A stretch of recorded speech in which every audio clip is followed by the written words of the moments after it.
اللہ کے بابرکت نام سے شروع کرتی ہوں جو بڑا مہربان اور نہایت رحم کرنے والا ہے۔ دیکھتی آنکھوں، سنتے کانوں اور علم کے متلاشی ذہنوں کو ہمارے چینل آواز خرد پر خوش آمدید۔ قرآن مجید میں حضرت ایوب علیہ السلام کا ذکر 4 مرتبہ ہوا ہے۔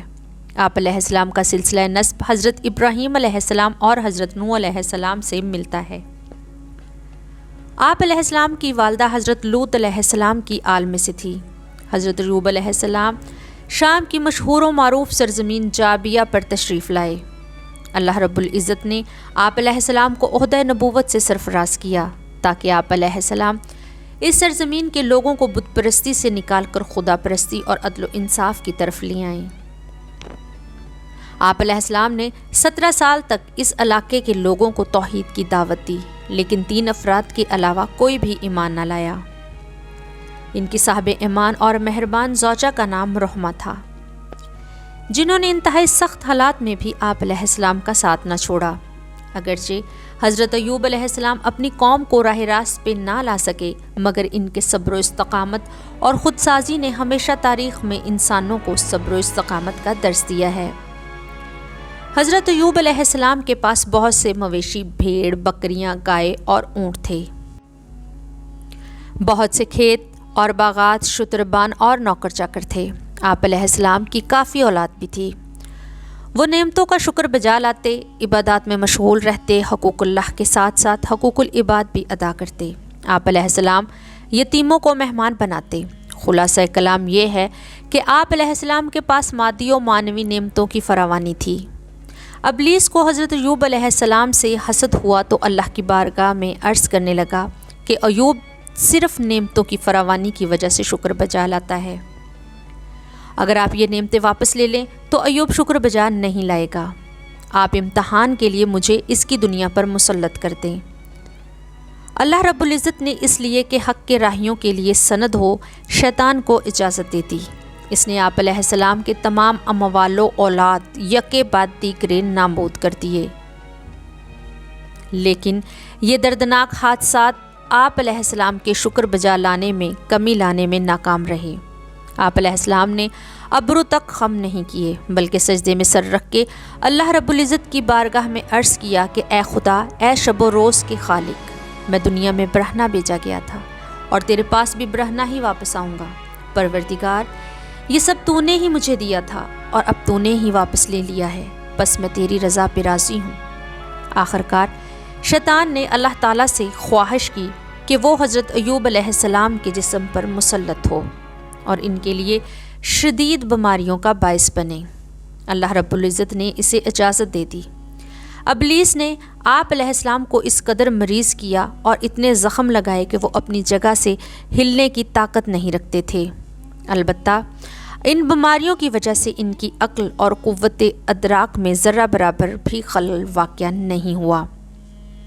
انہوں نے 7 یا 17 سال اسی طرح گزارے، مگر ہمیشہ شکر خدا میں مشغول رہے۔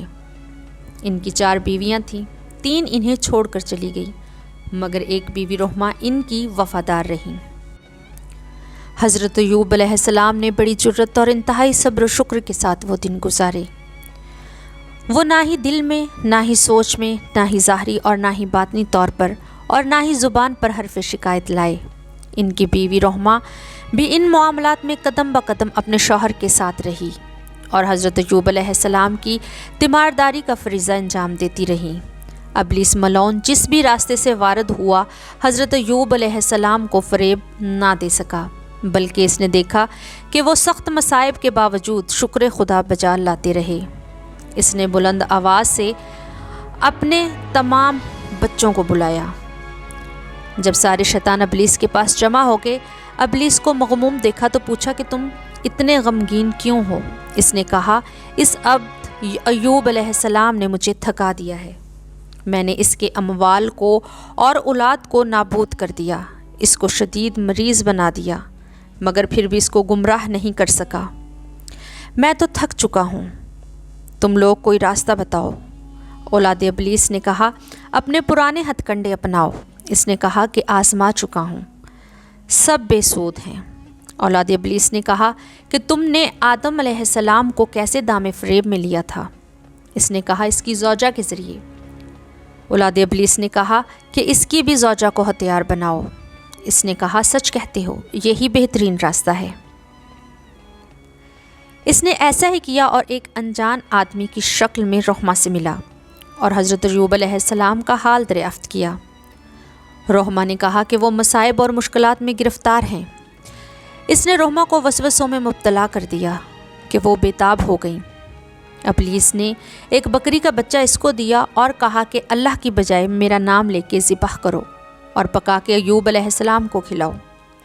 رحمہ وہ میمنہ لے کر آپ علیہ السلام کے پاس آئیں اور کہنے لگی اس کو خدا کا نام لیے بغیر ذبح کریں تاکہ میں آپ علیہ السلام کے لیے غذا تیار کروں، جسے کھا کر آپ علیہ السلام تندرست ہو جائیں گے اور ہماری نعمتیں بھی لوٹ آئیں گی۔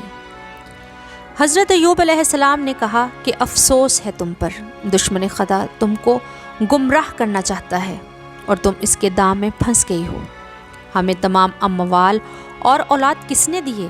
رحمہ نے کہا اللہ کی عنایت ہے۔ حضرت ایوب علیہ السلام نے پوچھا ہم نے ان نعمتوں سے کتنے سال استفادہ کیا ہے؟ رحمہ نے کہا کہ 80 سال۔ جناب ایوب علیہ السلام نے کہا کہ کتنے سال ہو گئے ہیں کہ ہم ان مصائب میں مبتلا ہیں؟ رحمہ نے کہا کہ 7 سال اور کچھ مہینے۔ کہنے لگے افسوس ہے تم پر، تم عدل و انصاف سے کس قدر دور ہو۔ ہم نے 80 سال خوشحالی کے دیکھے ہیں، انصاف کا تقاضا یہ ہے کہ 80 سال مصائب میں گزاریں۔ تم مجھے حرام غذا کھلانا چاہتی ہو؟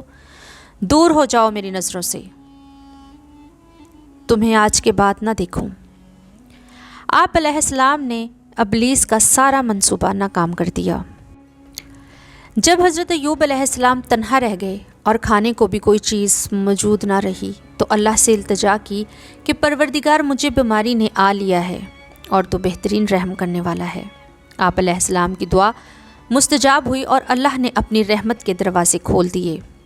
ایک روایت یہ بھی ہے کہ شیطان آپ علیہ السلام کے اصحاب کے پاس گیا جو راہب تھے اور کہنے لگا کہ اٹھو اور ایوب سے پوچھو کہ اس نے کیا گناہ کیا ہے جو ان مصائب میں مبتلا ہے۔ ان میں ایک نوجوان عابد بھی تھا۔ یہ لوگ آپ علیہ السلام کے پاس آ کر آپ علیہ السلام پر الزام تراشی کرنے لگے کہ تم نے کون سا ایسا گناہ کیا ہے جو ان بلاؤں میں گرفتار ہو۔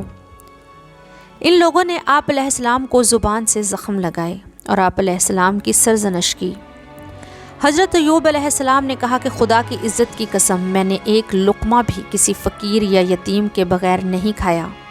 جب بھی مجھے 2 کاموں میں سے ایک کو انجام دینے کا اختیار ملا تو میں نے اس کام کو کرنا پسند کیا جس میں بدنی مشقت زیادہ ہوتی۔ اس وقت اس نوجوان نے کہا کہ وہ نبی ہیں اور انہوں نے عبادات کے علاوہ کوئی کام ہی نہیں کیا ہے اور تم ان کو برا بھلا کہہ رہے ہو۔ حضرت ایوب علیہ السلام کو بہت دکھ ہوا۔ اللہ کی بارگاہ میں عرض کی کہ شیطان نے مجھے بہت اذیت دی ہے۔ اللہ پاک نے ان پر وحی نازل کی کہ زمین پر پاؤں رگڑ دو کہ یہ نہانے اور پینے کے لیے ٹھنڈا پانی ہے، اور ہم نے ان کو ان کے اہل و عیال عطا کر دیے اور اتنے ہی اور دے دیے تاکہ وہ ہماری طرف سے رحمت ہو اور صاحبان عقل کے لیے عبرت و نصیحت ہو۔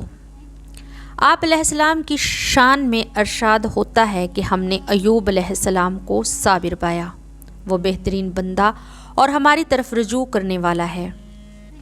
حضرت ایوب علیہ السلام نے اس چشمے کے پانی سے اپنے بدن کو غسل دیا اور اس کا پانی پیا۔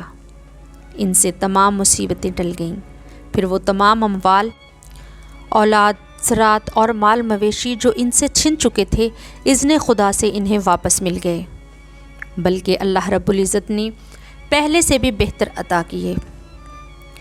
رحمہ اگرچہ آپ علیہ السلام سے جدا ہو گئی تھیں مگر ان کا دل اپنے شوہر کی جدائی میں تڑپتا رہتا۔ وہ حضرت ایوب علیہ السلام سے ملنے آئیں تو وہاں ایک پروقار تندرست شخص کو دیکھا اور اس سے پوچھا کہ یہاں پر میرے شوہر تھے جو مریض تھے، کہاں گئے؟ اس شخص نے کہا اگر اپنے شوہر کو دیکھو گی تو پہچان لو گی۔ تو رحمہ نے اس شخص کے چہرے کو غور سے دیکھا اور کہا جب وہ تندرست تھے تو آپ کے مشابہ تھے۔ حضرت ایوب علیہ السلام نے فرمایا میں ایوب ہی ہوں، اللہ پاک نے ہم پر پھر سے نعمتوں کی فراوانی کر دی ہے۔ آپ علیہ السلام نے ساری زندگی صبر و شکر میں گزاری۔ آپ علیہ السلام نے 93 سال عمر پائی۔ آپ سے التماس ہے کہ ایسی دینی تعلیمات سے اپنے گھر والوں اور بچوں کو آگاہ کرے تاکہ وہ اس کی روشنی میں اپنی زندگی بسر کر سکیں۔ اس ویڈیو کو صدقہ جاریہ سمجھ کر زیادہ سے زیادہ شیئر کریں، کومنٹ کر کے اپنی قیمتی آراء سے آگاہ کریں۔ اگلی ویڈیو تک کے لیے اجازت چاہتی ہوں۔ اللہ حافظ۔ اللہم صلی علی محمد و آل محمد وما علینا الا البلاغ المبین۔